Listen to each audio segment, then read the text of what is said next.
Yavin Savaşı öncesi 21 yılı. Cumhuriyet ve ayrılıkçılar arasındaki savaş bütün şiddetiyle devam ediyordu. Geonosis gezegeni ise ayrılıkçılar için büyük önem arz eden bir gezegendi çünkü ayrılıkçı ordusunun droidleri bu gezegendeki fabrikada üretiliyordu. Klon savaşlarının başladığı bu gezegeni daha önce Cumhuriyet kuvvetleri işgal etmeyi başarmıştı. Ancak gezegenin stratejik açıdan önemsiz oluşu, fabrikaların Cumhuriyet için kullanışsız olması ve gezegendeki ağır direniş sonucu gezegen terk edildi. Bu savaşın üzerinden bir yıl geçmeden Cumhuriyet kuvvetleri savaş droidi fabrikalarının işleyişini durdurmak amacıyla Geonosis'e geniş çaplı bir gezegen istilası başlattı. Cumhuriyet kuvvetlerinin başında ise Jedi generalleri Obi-Wan Kenobi, Anakin Skywalker, Ki-Adi-Mundi ve Luminara Unduli bulunuyordu.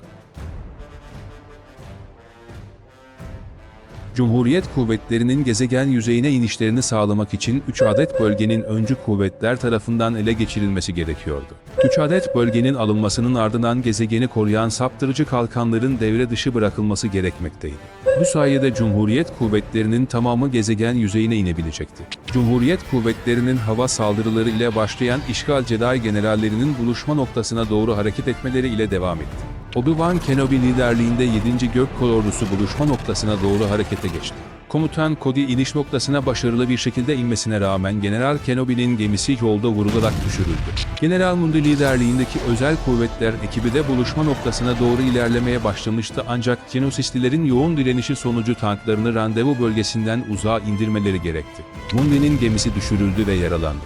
Eş zamanlı olarak Skywalker'ın savaş gemileri düşürüldü ve tüm tankları yok edildi. Buna rağmen Skywalker ve 501. Legion'un geri kalanı buluşma noktasına doğru ilerlemeye devam etti.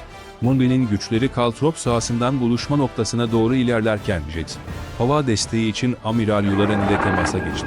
Ancak Amiral, hava desteği gönderemeyeceğini bildirdi. Açık hedef olmamak için mağaraları kullanmaya karar veren Mundi ve ekibi tanklarını geride bırakarak buluşma noktasına devam etti. Skywalker ve 501. Legion ise Geonosislilerin istikhamlarını ve direnişlerini geçerek randevu bölgesine ilerlemeye çalışıyordu. Randevu bölgesinin gerisine düştükleri için karşılarına doğu bariyerleri çıktı. Legion'un bu bariyeri yok ederek yollarına devam etmeleri gerekiyordu. Eş zamanlı olarak General Kenobi'nin kuvvetleri ise abluka altına alınmıştı ve ağır kayıplar veriyordu. Duvarı aşmayı başaran 501. Legion Mundi'nin ekibi ile buluşmayı başardı. Skywalker daha sonra hava desteği için Yularen ile temasa geçti. Yularen bir filo sağlamayı başardı. Kenobi'nin kuvvetleri yok edilme noktasına gelmişken Amiral Yularen'in sağladığı hava desteği Geonosis mevzilerini yok etti. Skywalker ve Mundi'nin ekipleri ise Kenobi'ye destek sağlamak amacı ile bölgeye gelmişlerdi. Cumhuriyet kuvvetlerinin ağır saldırı sonucu ayrılıkçı kalkan jeneratörleri ve ayrılıkçı mevzileri imha edildi. Artık General Unduli'nin 41. Elit Kolordusu fabrikaları saldırabilirdi. 501. Legion ve 41.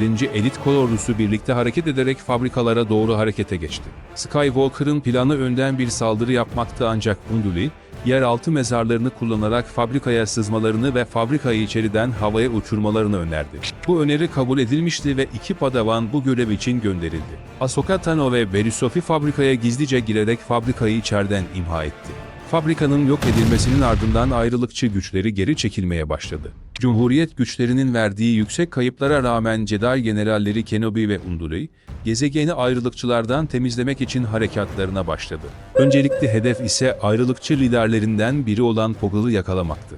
Savaşın sonucunda Cumhuriyet güçleri ağır kayıplar verse de ayrılıkçı kuvvetleri karşısında kesin zafer ilan etti. Droid fabrikaları yıkılırken ayrılıkçı lider Poggle yakalandı. Cumhuriyet kuvvetleri Geonosis gezegenini işgal etmeyi başararak ayrılıkçı ordusuna büyük bir darbe vurdu.